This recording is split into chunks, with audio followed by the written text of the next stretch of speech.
Welcome back to our channel, ladies and gentlemen. The former Deputy President Rigathi Gachagua attended a church service, that is Presbyterian Church, PCA, in Laikipia. His very first nemesis, William Samoei Ruto, was in Mount Elgon. They both attended church events. But those events are mere campaign platforms. When they go to church, we can always expect to hear them attacking each other. In fact, these days I said that the Kenya Kwanza Brigade, those who are allied to William Ruto and those that are allied to Rigathi Gachagua, have formed a penchant of just attacking each other in church, the holiest of the holy places. And so, as usual, Ruto took his time to attack Uhuru Kenyatta over the latest sentiments that were tantamount to inciting Gen Zs.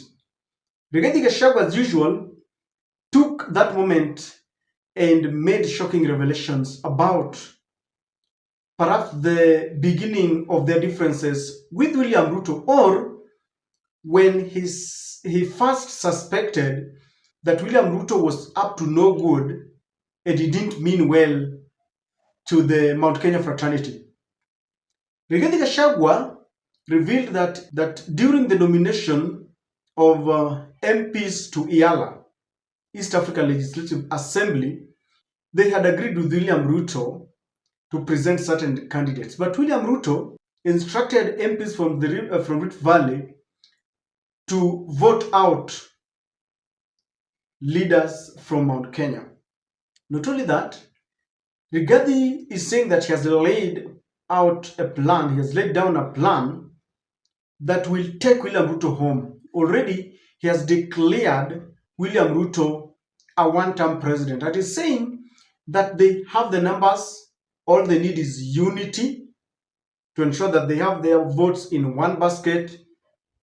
And he's saying that they have got friends and they will form an alliance that will take William Ruto home. Kindly take a look at this message from Rigathi Gachagua. Mimi nilijua rais ameanza kutupangia kama hati ya mlima siku tulikuwa na uchaguzi wa IALA. Ndio nilijua ameanza kutupangia. Sisi tukaenda pale Ikulu tuchague ile watu ambaye wataenda kusimamia Kenya Kwanza katika Arusha. Kufika pale tukasikizana. Watu wetu wa Mount Kenya wakapigia mtu yake mama moja kutoka Rift Valley anaitwa Sipora Kerimu. Tukapiga kura tukapiga. Lakini rais ameambia watu yake kutoka Rift Valley, ikifika hii msipigie mtu ya mlima. Wakaenda wakapigia mtu mwingine area zingine. Sasa ile kura imehesabiwa nikasikia tumepoteza. Na sisi ndio wengi katika Kenya Kwanza. Sasa nikamuuliza rais, itakuwaje katika viti 5 ya Kenya Kwanza katika bunge ya IALA ati mlima Kenya haitakuwa na mtu hata moja na sisi ndio tulikupatia kura 47%. Akasema si wabunge wamepiga kura. Sasa kama watu wameamua, sasa sisi hatuwezi pidua na yeye ndiye mwenye kupanga. Hiyo nikamwambia haiwezekani. Akasema wewe hapana, leta kichwa ngumu, usiende kukoroga ile maneno imepitishwa hapa na wabunge. Nikamwambia hapa umetuchenga rais. This is not right.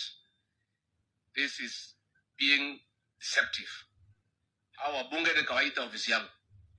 Nikamwambia hapa rais ametuchezea na tumemchagua juzi, ameanza ukora ya kutupangia kama jamii. Hiyo nikamwambia hawa bunge muende huko bunge mpidue hiyo uchaguzi. Mchague Maina Karovia. Hata hii kanini Kega alikuwa anaitwa kanini Koru that time. Nikamwambia hii kanini negaito. Ona koneke kama mje mwekata.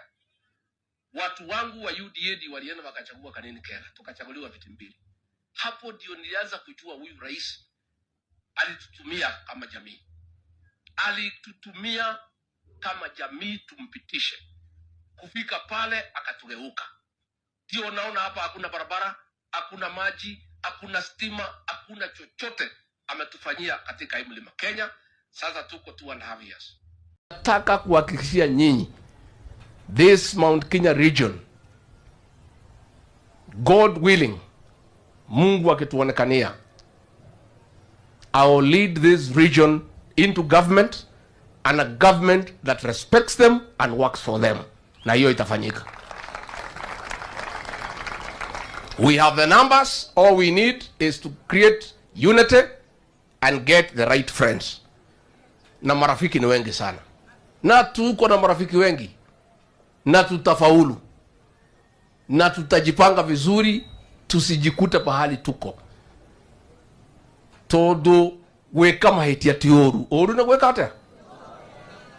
Shida ilitupata kubwa sana is the quality of senators and members of parliament wale tulichagua, watu ambaye for the right price they can sell their mother. You all know by now that Rigathi is out to ensure that he spoils for William Ruto. If he cannot make William Ruto a one-term president, one thing that is for sure is that he wants to ensure that he locks out William Ruto from Mount Kenya, so that William Ruto will get votes from other regions, but not from Mount Kenya. He says there that they will form an alliance with friends. Who are these friends? The friends were revealed by none other than the former Nairobi governor, Baba Yao. And Ferdinand Waititu is saying that they've got friends. And who are these friends? This is what he's saying. That after what Ruto did to Gachagua, no one in Mount Kenya region will vote for him. Come 2027, we will bring in a government made up of Gachagua, Kalonzo, Wamalwa Eugene, George Natembeya, and Matiangi. Those are the friends that they're talking about. I think that is not a bad formation. Each and everyone is coming with some votes. Kalonzo intact, Gachagua intact, Wamalwa Eugene, hapo ndio kuna shida kidogo. I'm not very sure that he will bring Western Kenya is divided, and I don't think Wamalwa will. Okay, they are there with Natembeya, and both of them ni Bungoma. Yes, I think so. Both of them Bungoma. So the larger part, like the because they will control Buhusu, but now like Kakamega and the other region, I think will still, as we speak, might not be. They cannot rely upon it. Fred Okengo Matiangi intact, if you ask me. If he decides to bring the votes, he might. So, ladies and gentlemen, those are the friends that Rigathi Gachagua is talking about. But when you listen to Rigathi Gachagua, Rigathi has also learned from William Ruto. Just like William Ruto, learned from the people he worked with. And Rigathi and Ruto seems to have been cut from the same cloth, playing abrasive politics, very active. That's why they couldn't even hold together. And the removal of Rigathi Gachagua is a scar that Rigathi it's like an indelible mark that will not get away. That is why Rigathi feels that the only thing he can do ili apone hiyo kovu ipone, he must revenge by making William Ruto one-term president. But it's not going to be an easy task. The story that is given about the Iyala is something, of course, we heard about it. They even complained about it. That is why he instructed their people now to vote for Kanini Kega and the group. But how easy is removing William Samoei Ruto? I know Mount Kenya fraternity could be, they have decided. If you ask me, Mount Kenya fraternity has decided that their arch rival is William Samoei Ruto. And it's very funny that Rigathi is saying that is the reason why the roads have not been completed. There are no development projects that are going to Mount Kenya. The rivalry is one that has taken a new twist, because you saw William Ruto, I believe so, the government has sought for the services of Maina Njenga to try and tame Rigathi Gachagua. But ladies and gentlemen, what must Rigathi do? Because it's not just talking. Hosting someone that is in power in the Kenyan scenario would mean that, number one, there are serious alignments. Not just alignments, but the people that form those alignments must shun tribalism. William Ruto can only be hosted if other Kenyans will rally their support. I watched Mwango, the Australian Member of Parliament, giving a speech that has been condemned by many in the country. And if these are the kind of people that will be making speeches around, Rigathi Gachagua, then it will not augur well. Because according to him, he was like, the only people who can lead this nation are Kikuyus. Ya mwisho nikimalizia kiti. Wacheni tuko tunachagua mtu rais kulingana na tabia zake. Wakati wa Kenyatta, Jomo Kenyatta, watu walikuwa mashupavu sana. Wakati wa Moi, mambo ya corruption ikaingia. Wakati wa Kibaki, tukaona watu wanafanya biashara, vijana wanasoma kwa sababu ya character ya mtu venye anakaa. Wakati wa Uhuru, watu walipiga sherehe sana. Sasa kumalizia. Sasa wakati wa huyu mtu mwenye choma watu kwa Kiambaa, amefuatwa na damu, umwagikaji wa damu wa vijana. Kwa hivyo kama tunaangalia the next president, tuangalie mtu ako na qualities kama za Rigathi Gachagua, na mimi sioni mtu mwingine ana qualities za kuongoza hii Kenya. If you listen to that speech, according to him, I think Kenyatta was somehow a good man, then Moi came a karibu, then Kibaki was such a good man, then Uhuru was such a good man, but now Ruto is that bad. You see, we all agree that William Ruto is bad. I don't like his style of politics. He hoodwinked us during the campaigns. What is going on, like the abductions and all that, is intolerant. But when you want to trivialize and tribalize, use tribalism as a tool, then you are playing into his game. It is like dividing us, according to our tribes, our ethnic groups. Because such statement, only if you listen to him carefully, it is only a Kikuyu that can lead. Of course, there could be other interpretations, but I've looked at social media. It is only according to him. And I feel that when they want to make alliances with other tribes, they should make it open and feel, or make others feel, that we are all equal.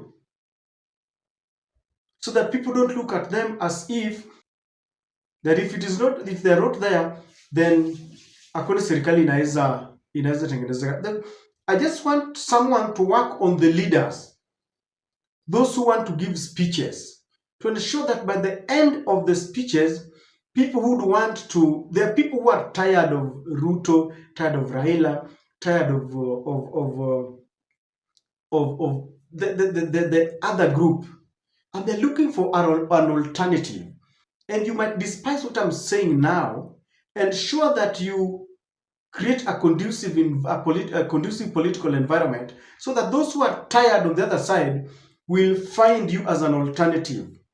Otherwise, some people will still vote for William Ruto just because of such utterances, because that is what the government is working on, to portray Mount Kenya as being entitled, to portray Mount Kenya as if they feel they are the ones, and if they are not, then there's no government that can be formed. And that is my point in this analysis. The common enemy now is William Ruto. But when you now want to make it that, yes, William Ruto is bad, but it is only someone from Mount Kenya who can rule, others will say, okay, we look elsewhere. And I don't know what you think. I don't know whether I misinterpreted that speech. I think it didn't augur well. Just check on social media. So, ladies and gentlemen, Rigathi has revealed the genesis of their problem, and he has declared William Ruto a one-term president. But Kenyans, he must look for like-minded Kenyans and convince them that they are ready to form a bigger alliance, and Kenyans must also find it okay to follow them. Because as we head to 2027, I repeat, there are people who will vote for William Ruto because the alternative is equally bad. It is like we were given two devils and you have to choose. I've been trying to talk to people, and others are saying that, okay, Ruto is bad, but if it is so and so is still going to contest as his competitor, then I will still vote for William Ruto. Do your own opinion poll. Just get out of your ethnic group and try to talk to other friends from other communities. You'll realize that the people who want to remove William Ruto must do more.